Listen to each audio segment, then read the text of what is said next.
So today I am talking with Don Schulz. Don is the founder of Tokul Creek Advisors. And Don, you pretty much went from a career in the Navy where you were a nuclear officer working on large ships, nuclear power plants, straight into commercial realty, spent 28 years in commercial real estate. Yes. And your last role before Tokul Creek was as the COO of a national level commercial realty group. Correct. How does all of that translate into what you're doing now? I understand that's a big question. Yeah, right. And we only have so much time, but, and again, that would be a long answer. But a few things that come to mind right away as I think about it is that it was definitely more of an evolution than it was a revolution in terms of the decision. A lot of discerning that went into it, right? And it was, in many ways, it wasn't so much the significant change it may seem like on the surface. It was very much maybe more of what I would call an order of magnitude. And I'm sure we'll get into it. But in many ways, what I was already doing in commercial real estate, in many ways, it was just sort of maybe a scaling down or a dialing down of what I was already doing, just in a little bit of a different context, maybe a little bit of a different discipline. But if I was going to sort of list or give you a couple specific bullets of why, is I found something about myself is I truly enjoy and want to work in the small, mid-sized business arena. Okay, and I'll give you a little bit more color on that. As well as there were some emerging trends out there that I noticed and saw that by making this change, potentially take advantage of, or in many ways, just participate in it. So as it relates to the small, mid-sized businesses, as you mentioned, my last role before coming here was COO of a national real estate company. And while it was, when I joined, we were 100 people. By the time I left, after a couple of years, we were right around 200.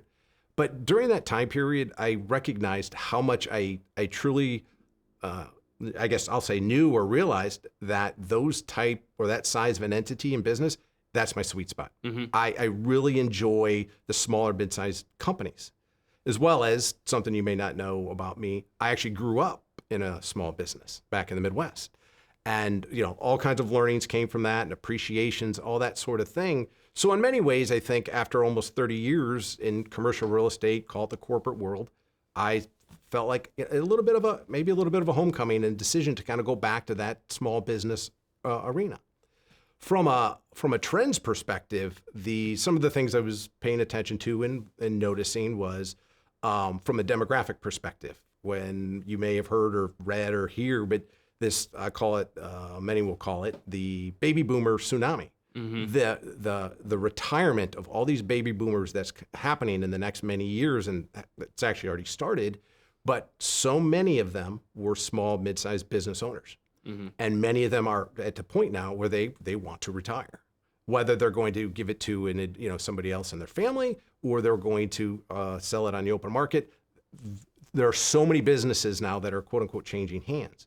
And one of the things I do focus on is the M&A or purchase and sale of small, mid-sized businesses. So I saw that trend, and that's what one of the things that led me into that part of my business. Another experience I had when I was COO of the real estate company was, I'll be honest, I'd never experienced or utilized fractional resources. In other words, we had brought on, about halfway through my time there, a fractional CFO.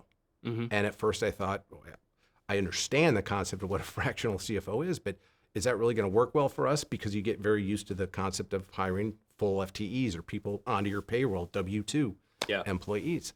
And it opened my eyes to that and that concept of fractional. And I started thinking myself, okay, I have a lot of skill sets and a desire to, I've always had this sort of innate desire that, I like to help people. I won't bore you with that. Actually, originally I was going to be a doctor. Obviously, that didn't happen. But it was all focused around wanting to help, if you will, right? That I started contemplating how might I be able to take my skill sets and not necessarily go join one entity, one company, but take them on a fractional basis and apply them. I had never thought about that concept before, and in many ways, that's what sort of led me to this. Okay, how do I become a business advisor, a business consultant, somebody who can help small, mid-sized businesses. Yeah. Yeah. So that's really what drove most of that.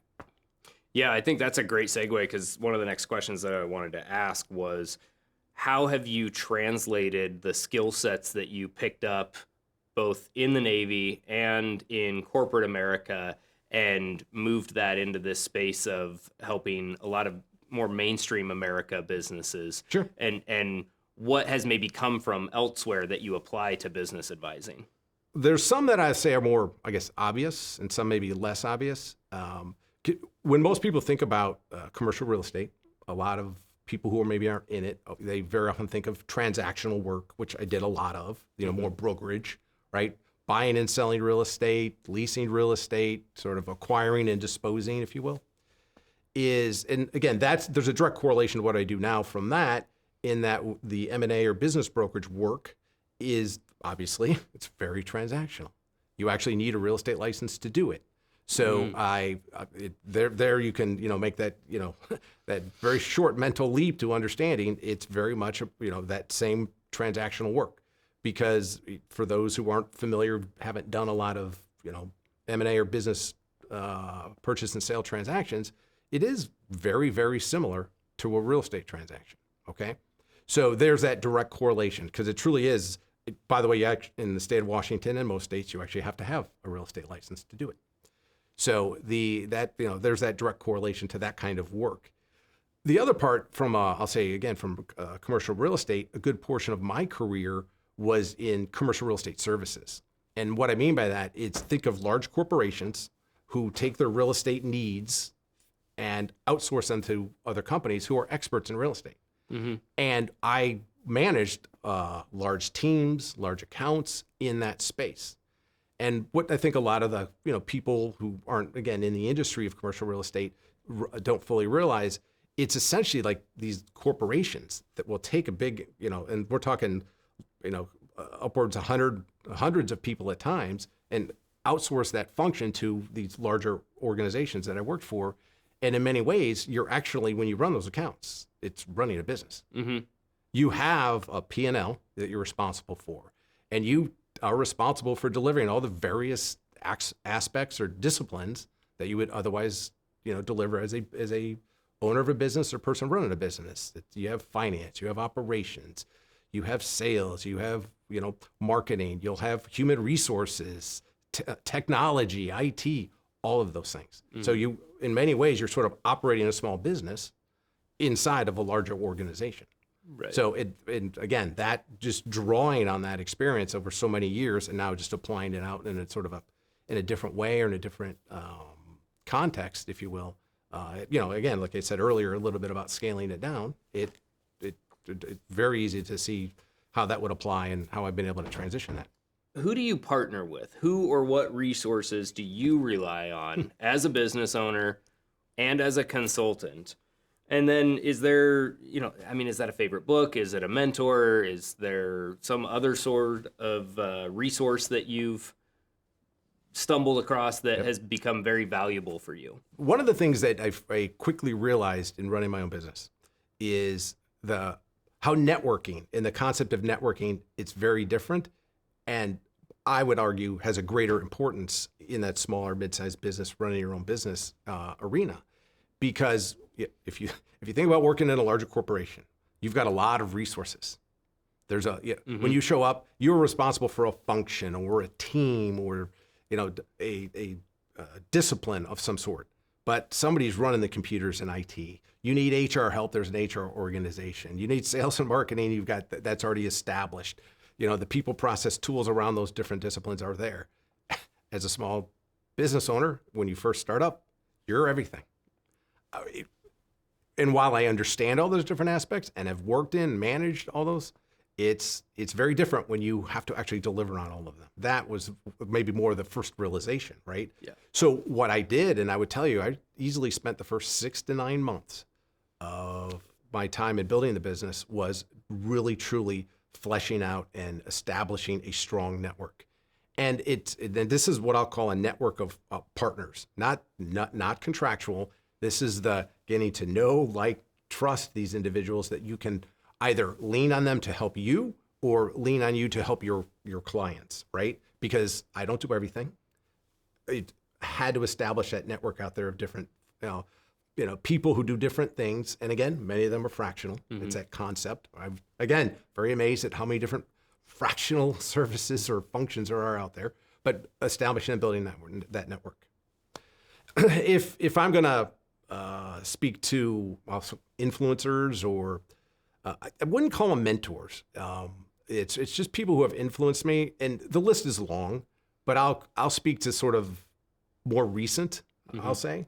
And during my, I call it, when the discernment period when I decided to do what I'm now doing, is I happened to be listening to a TED Talk. And it was actually while I was walking the dog. Sometimes, the best thinking gets done when you're completely alone. I mean, yes, you've got your dog, but I was listening to a TED Talk by a woman, if you've heard of her. Her name is Pat Romboletti. She's she wrote the book, Bulletproof Your Career. She's very well known in the business community. She's kind of converted to a business coach. She used to be an executive recruiter. That's where she developed a lot of her insights, as I call it. But in the TED Talk, she talked about two things. She talked about the concept of the gig economy. And she went into what I think many of us are aware of now, that call it the relationship or the contract between the individual and corporate America. It's very different. And these are my words, maybe not hers, more broken, in that we all know there's no longer the gold watch career that people used to have, where people would be at one company for a super long time, right? And they would be either rewarded or they would benefit from all that, call it loyalty to that one company. And she said that contract years ago changed, that she really emphasized getting comfortable with the, air quotes, gig economy. And just speaking about and by gig, it doesn't necessarily mean what I think many of us might think of, which is short-term assignments, short-term contracts, doing 10 different things. While it does include that, it's very much about being more comfortable with maybe shorter-term tenures, shorter-term, if you want to call them careers, at doing different jobs and it's a little bit of the getting more comfortable with change. And she spoke a lot, which we all see about younger generations. They're very much into this gig economy, doing a couple, 2, 3 different things, right? And having shorter term, assignments, whatever it might be, through which they're generating their income, and they enjoy it. They like it. It's mildly disruptive, but in many ways they're seeking it out, right? And it kind of hit me that I thought, yeah, you're right. Whether I want to get into this personal discernment around risks I've taken, risks I should have taken, it just really spoke to me about this concept of that, this, call it the gig economy. And I thought, okay, I'm going to get comfortable with that. Yeah. And then the other thing she talked significantly about, and to which she proactively manages and I guess coaches people on today, is the importance of your network. Okay, probably not a huge revelation, but it's very much about nurturing your network on an ongoing basis. That too often, most of us, when do we tend to nurture our network? When we're out of a job, looking for a change, looking for help, right? Yeah. It's while that's necessary, much more important to be managing and building a network and nurturing it while you have your job. She would even tell stories about when you started your job day one, first thing you need to start doing, activating your network, nurturing your network, maintaining it, sort of thing. And to this day, every Thursday night, she holds a Zoom call with, I think it's now over 300 people, and it's all about, call it a proactive, safe place for people to network. It's not to sell, but I have met so many people in all kinds of different disciplines across the entire country through this Thursday night call. And so that's been a big influence. The other person I'll mention is actually my father. As I mentioned earlier, that I grew up in a small business. And you learn this later in life.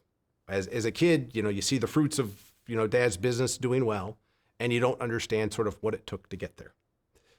Later in life, I learned my dad, he's an identical twin. He, at 29 years old, 4 kids, was working in the industrial gas industry. Him and his twin brother both quit their jobs. My uncle had 2 kids and bought a bankrupt business. The company did extremely well for the 20 some years we had it until it didn't, right? So you have this deep appreciation for the benefits it brings, and the what you get from owning your own business. The positives, but again, it's not all roses. And eventually, my father and uncle, the economy, they couldn't handle it, and they had to sell the business. But it gave me that really that understanding and appreciation for it. And the irony of it is, my father always grew up. I was the oldest of 3 boys, had an older sister. Point is, he'd always tell me, "Don't go into small business. Don't. Too much stress, too much risk. Yeah. You don't want to do it. You do well in school, go get a good job. You don't have to worry about all these things." So I did it. But, I'm kind of back. Maybe it's a little bit of a homecoming, and I'm sort of back to where, okay, now maybe it's time to make that change. Yeah, and you've experienced really 2 different sectors of business. So you've got Main Street America, Yep. right? Dad owns a small business with his brother. You got to see the inside workings of that, and then you spent a long time in corporate America. So how do your client interactions change based on which sector the client fits in? If you're working with a smaller business, do you tap in to more of that experience from growing up in Dad's business? And when you're dealing with maybe a larger business that's on their way towards a more corporate feel, do you kind of dial that in a little bit more? Yeah, I think yes to both. Okay. Right? It kind of goes back to what I think I said sort of at the beginning in terms of how do I take my skills, my experience, my knowledge, whatever it is, and bring it to bear to benefit smaller mid-sized businesses. Is that it's very much of a scaling up or down sort of thing, right? And the small business experience from my upbringing and growing up in it and what I learned from my father and my uncle is that's hugely beneficial. And it brings itself to bear not always in helping people run their business, make changes, do this, don't do that sort of thing. In many ways, what I find is that one of the greatest benefits that's come up from that is it's really a sense of I'll call it a sense of chemistry and relatability with the small mid-sized business owners, right? And no, I don't show up and when I have initiate discussions with prospects and hopefully eventually clients that I go right to, hey, I'm a small business owner, but it tends to always sort of I grew up in a small business is what I meant to say. It doesn't always, but it eventually comes up because it's sort of that organic conversation when you're dealing with somebody. It's so similar in that, yes, they've had their own business. It's, there's a pride and sort of hey, this is mine. It's a little bit of my baby that I've created. And it's an authentic appreciation for that sort of thing, if you will. Right. Yeah. Because when you talk about Main Street and, I'll call it corporate, I'll talk to friends and I share with them. I say it truly is like a continuum, right? If you kind of got the corporate and everything it brings over here and call it Main Street America over here, that yes, they're still businesses and there's business in many ways, but they are distinctly different, right? In terms of, and it's sort of the question you were asking me, I think, in terms of how do you sort of alter your delivery or your maybe service model or delivery for these different entities. Again, most of what I'm dealing with is small, mid-size. So it's that, like I said, it's the relatability, but it's also a recognition too that in developing business with small, mid-sized businesses, it's very much a referral-based process, right? People have to get to know you, then like you, then trust you, and then buy from you. In the corporate world, while those things, still apply, it's very much about the corporate entity more so than maybe you as the individual business owner, smaller business, in that it's sort of, and these are my words, they call it the corporate brand or the corporate reputation that people, they already know it, they probably already like it, they probably already trust it. And so in terms of your delivering business or selling and winning business, that part's already taken care of, if you will, that it becomes, now it's just, why are you better than the others that I already know, like, and trust, right? Whereas over here, many times they don't even know you. So it's also a longer cycle to winning business, earning trust, right? And ultimately getting to, they convert from a prospect to a client. And that's it's very different. But I enjoy it. And again, I'm not putting down corporate America. It's just the difference is my experience is over here on this end of the continuum, very much a more authentic type interaction than what I would get in the larger corporate. Yeah. And, larger corporates, again, hey, I enjoyed it. I appreciate all my experiences. Heck, all my learnings were there, right? So I'm just now sort of bearing the fruits of some of that. But, you have more of the, maybe the bureaucracies and the politics and things that you just don't have over here. And it doesn't mean to say that authentic is always positive. There's a lot of authentic a-holes out there, right? And you'll run into the strong personalities that aren't so positive. But like I say, at least it's authentic, right? And and I've, like I said, huge appreciation for that. Well, and you have a lot of leadership background. Mm-hmm. So how does that, your time as a COO, all your other leadership experiences, the experience in the Navy, how do you bring that together and apply those insights to dealing with clients? And maybe you could start with specifically the strong personalities. How does that all apply? Sometimes it's not always, I'll tell you this too, it's not always conscious. In other words, it sort of comes in the moment. It's just, I think I draw on those experiences without even knowing that, where from where that response or sort of thought came. But, for example, as COO, I think people understand the general understanding of what that role is. You operate the business, right? And so you're dealing with all the various disciplines. You truly see the whole business, right?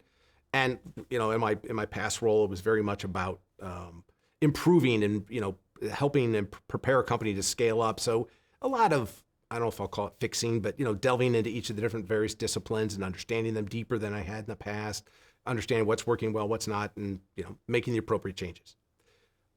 With that broad understanding, it's great that now I can come in, and again, what I had said earlier about maybe it's a scaling down a little bit, but looking at maybe a small, mid-sized business and helping them see a lot of things they don't see, helping them see around corners, in the appropriate way, pointing out things that, hey, this could probably use some work, or, hey, have you thought of this kind of thing? Because I have that broad-based business perspective, if you will, right? I've seen it all. And it's what I'll say a lot too, is I like to describe it as bringing sort of enterprise resources to the smaller businesses. And again, in a scaled down sort of fashion, or in an appropriate application, if you will. And I'll often say to people that, if people ask me, hey, what are you good at? What's a strength? Is I said, I feel like I'm very good, and sometimes it can be seen as a fault, at seeing where the areas are that need work, or you call it the problem or the issue, and getting maybe challenged with others that they don't see it as quickly, right? But the point of it is that I can, when I see what maybe needs to be addressed or where resources need to be brought, is I also have to remember too that I've got to bring everybody else along with me, to the journey of seeing it and getting it there. So that with the small, mid-sized businesses, and you talk about maybe the different personalities, is then I have to, while I see that, and I'm always dealing with different businesses. So in many ways, I'm always dealing with different personalities, right? The full range. Is that when I see these issues or things that I want to bring to the attention, I have to be, very cognizant of who is the personality, what works with this person, it doesn't work with maybe, with this person versus somebody else, and drawing on all these past experiences I've had. And I would tell you that it's probably the military, the Navy, where I draw most of that from. The reason is that by far, the hundreds of guys that I was responsible for, the most diverse group of people I've ever worked with. And I mean that from, cultural, racial, socioeconomic, everything, right? That everybody's buttons are different. And being able to deal with those, how do you motivate, this individual versus this individual versus this one? It's very different. How do you get through? How do you educate them? How do you train them? How do you manage or interact with I'll call it a boss or a manager who has an anger problem? I can remember those experiences, right? And it's a little bit of trial and error. But I'm one who I draw from all of my past experiences, and I'll bring them to bear in all those situations. That's a great answer. And I want to jump in and we've talked a lot about fractional resources. So this is not a question that we had kind of discussed or planned, but I just want your opinion on the value of fractional resources for small and mid-sized businesses now that we've talked about it a couple of times. I love it. And the reason I say it with a little bit of emphasis is because it's so appropriate to me for the small, mid-sized businesses to leverage those kind of resources. Something I didn't mention earlier, but I would tell you part of the reason I got into what I was doing is one of the first thoughts I had was, how do I become a fractional COO, right? From an operational perspective. That was one of the original thoughts around this business advisory practice I've been building. And what I recognize in working with the smaller businesses is they can definitely benefit from the fractional resources. They don't need to hire an FTE, but their challenge is most of them don't understand that they can do that. They don't understand that they can hire a fractional sales leader, somebody who can come in and do sales for them on a part-time basis. That almost sounds that doesn't make sense. Yeah. But no, oh my gosh, it does. You can do fractional sales, fractional marketing, and I see it applied well now. I have met all those partners I mentioned earlier about when I was building my network. I have partners, say 2 or 3 in each of those little buckets from a fractional perspective, and it's been a godsend to have them, because when I work with clients, things I can't do, it's great to do the proverbial I know a guy, I know a gal, but that's what they come to you for. Is they want that understanding. It's not about me providing a service and them paying me. It's more about be an advisor, be that true trusted advisor that I can come to, and you can help me with my business in ways I don't even know that I need. Yeah. So and the fractional is, I think it's huge, and I think it's a growing, proliferating part of the business world. It's in many ways I describe it as the small businesses are now, I'll say, learning a little bit about taking advantage of, I'll call it a little bit of outsourcing almost for small, mid-sized businesses is what this fractional is. Yeah. Because they can engage in the service for a while, but not have to put it onto their payroll, incur all those costs, right? And when it's no longer needed, it's easy to sever and separate from, right? Yeah. It's a little bit, just in time as you need it. Yeah. I think everybody, the more people become aware, as I said, I wasn't aware of it a few years ago, at least to the degree it existed and it was applied in the business world. Yeah. Yeah. That's great. So if people want to learn more about your fractional service offerings, where can they find you? You can email me at don@tokulcreek.com. All right. Perfect. Well, thanks so much, Don. Appreciate the conversation. Thanks, Andrew.